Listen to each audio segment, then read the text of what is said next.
Hello, I'm Larry Bauer. I'm Chief Executive Officer of the Family Medicine Education Consortium, and I have the pleasure today of having a conversation with Dr. Jessica Greene, who's with the School of Nursing at George Washington University in Washington, D.C., and she's and her team have completed and reported on a study that I think should be of interest to any clinicians, administrators, and educators who are interested in how physicians, how healthcare professionals really can help improve patient outcomes. We'll be talking today about an article that she and her team published titled Supporting Patient Behavior Change, Approaches Used by Primary Care Clinicians Whose Patients Have an Increase in Activation Levels. Dr. Greene, thank you for being with us today. It's a pleasure to be here. Thanks. Can you talk a little bit about, for the listeners, can you tell them why you decided to do this project? Absolutely. So this project really sort of united two streams of my research. I've spent a number of years examining the role that patients themselves play in influencing their health outcomes. I've done work with a measure of patient activation, which is really having the knowledge, skills, and competence to manage one's health and health care. And I've worked with the originator or the creator of this measure, Judy Hibbard, on a number of studies that have shown that patients' activation level is related to a host of health outcomes, from healthy behaviors like not smoking to not using the emergency room to having clinical indicators under control. And so that was one area. And the other areas, I've done research on how clinicians feel about working under paper performance programs. And one of the key frustrations I heard was that patients' lifestyle behaviors influence physician salaries. And so these two streams of research have really sort of intersected because patients have a big impact on their own health, and physicians are being held accountable for patients' health outcomes. So we started to wonder, are there physicians who are doing a particularly good job in supporting patient activation and behavior change? And if so, what are they doing? Great. So can you talk about the specific project and the goals of the project that you reported out? Yeah, so what we sought to do was to identify the strategies used by primary care clinicians whose patients had increased in activation, and the strategies they used to support patients in self-management and behavior change. And we did this using a mixed method approach called the positive deviance approach, which is really based on the idea that there are people out there who are doing really wonderful things, and they just need to be identified and their strategies need to be uncovered to figure out how they're so successful in what they're doing. Great. And who did you study? Who was in the project?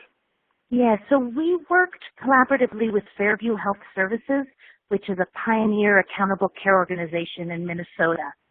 And I've collaborated with them on research in the past on patient activation. So they were ideal for this because they routinely collect the patient activation measure on their primary care patients. So we were able to look at patients' change in activation over a 2-year period and then aggregate that to the primary care clinician level and identify clinicians who were particularly good at having their patients increase in activation, as well as sort of a comparison group of clinicians whose patients didn't improve as much. And could you speak to the numbers of patients and the numbers of clinicians, physicians who were studied? Yeah, so we had a panel of over 7,000 patients who had 2 patient activation measures within a few-year period. And This did not include patients who were at the top level of the patient activation level. So these were people who had room for improvement, and we basically looked at any physician who had at least 20 patients who had 2 patient activation measures and aggregated that up. And then we conducted in-depth interviews with 10 of the top performers as well as 10 of the lower performers. And can you tell us, when you say you had interviews with them, could you give a little more detail on that? Yeah, so we did in-depth interviews, which lasted generally about a half an hour, and the goal was to identify the strategies the clinician used for supporting patients in self-management and behavior change. We would ask them what they generally did and what they generally found to be successful with patients, and what they did when they were working with a patient who was really having a hard time making a change that they needed to make to improve their health. And these interviews were recorded and transcribed and then analyzed by 2 of the people on our team. And what did you learn? So what we learned was that the top providers described doing 5 pretty interrelated strategies. And the lower performing providers, some of them described doing some of these strategies, but they rarely described doing them in the same detail, and generally there would be fewer than 3 of the lower performers who would endorse them. And these strategies, what they were emphasizing patient ownership of their own health, partnering with their patients, identifying small steps for patients to take, scheduling frequent follow-up visits with patients, and showing caring and empathy for their patients. And I can walk through each of these to give some examples of what we learned. So in terms of emphasizing patient ownership, the top performers described very clearly delineating the patient and provider role and making it clear to the patients that it's the patient who's in charge of his or her care, and the doctor really has a limited role in being able to impact their health. One family practitioner said, I try to make them be the manager. I give them advice and what I think is the best course of action. I try to make them as responsible as I can. I want them to take ownership. And a number of the clinicians described their role as that of a coach. One said, I'm here to coach you, not to make you better. You make yourself better. I can't do that for you. The second strategy was around partnering with patients. And this was really working collaboratively with the patients to create goals, identify strategies, and to problem solve. One family practitioner said, I'll ask people in the first 2 or 3 sentences in the door, how are we going to get you to quit smoking? How can we work together? There was a lot of that language of we in terms of this partnership, and it was sort of a joint or partnership effort in trying to get the patient to be healthier. And there was an assumption that a number of the clinicians articulated that it's really the patients who know what's feasible for them to do and what's appealing for them to do. It's not the doctor who can, sort of determine those things. One clinician said, I do know them, meaning the patients, but I don't know their lives outside the clinic. So there's really just an understanding that their knowledge of the patient's lives and the patient's preferences was limited. The third strategy that these top performers used was identifying small steps that were feasible for patients in making behavior change. They would get really quite specific, like recommending putting cigarette pack in the trunk while you're driving, or one family practitioner described having a patient look out the window of the office and said, do you think you can walk as far as that stop sign?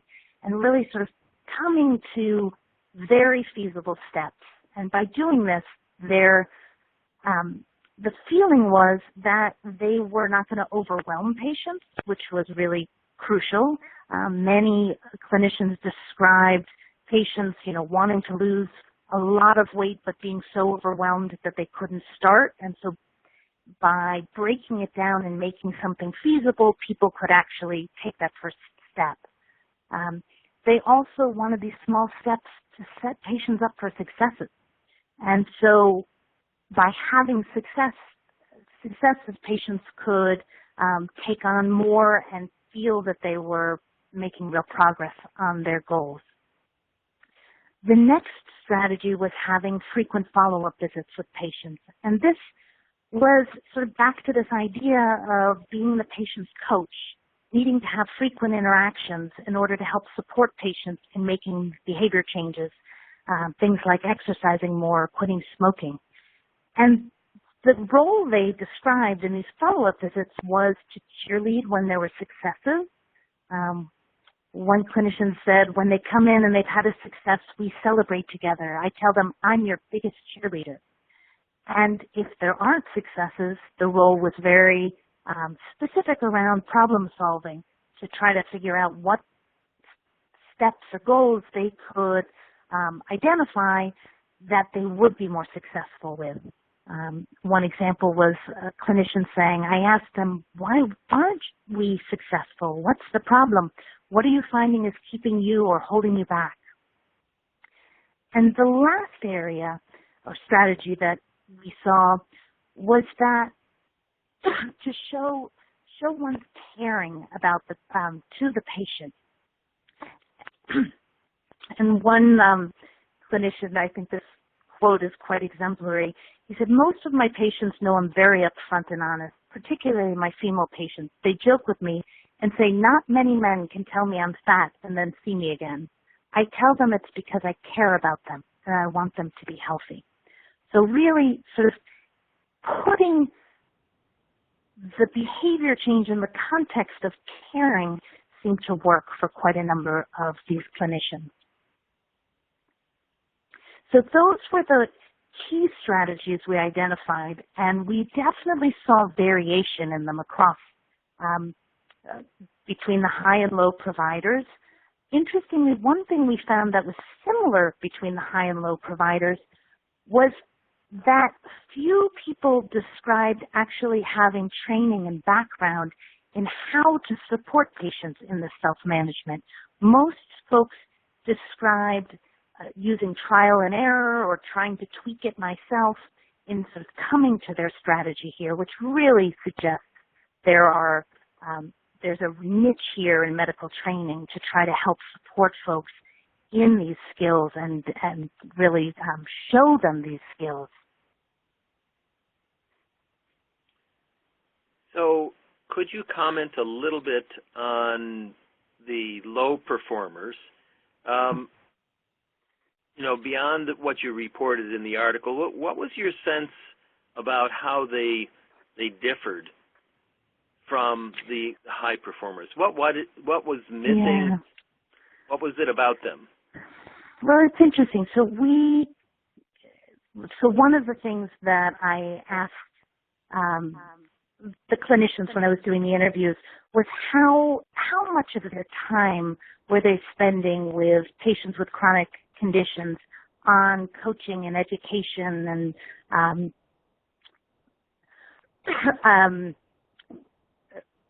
and what the high performers described sort of over half of their time being focused on this, whereas the lower performers described it as sort of when they had time to do this.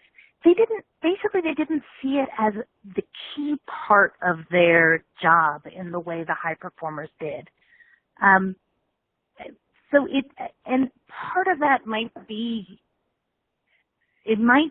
related to their patients and patient panels, and we definitely have work to figuring out more about their differences. But as a follow-up to this study, we did do a survey of we surveyed all the primary care clinicians within Fairview using 9 survey items that related to these 5 strategies.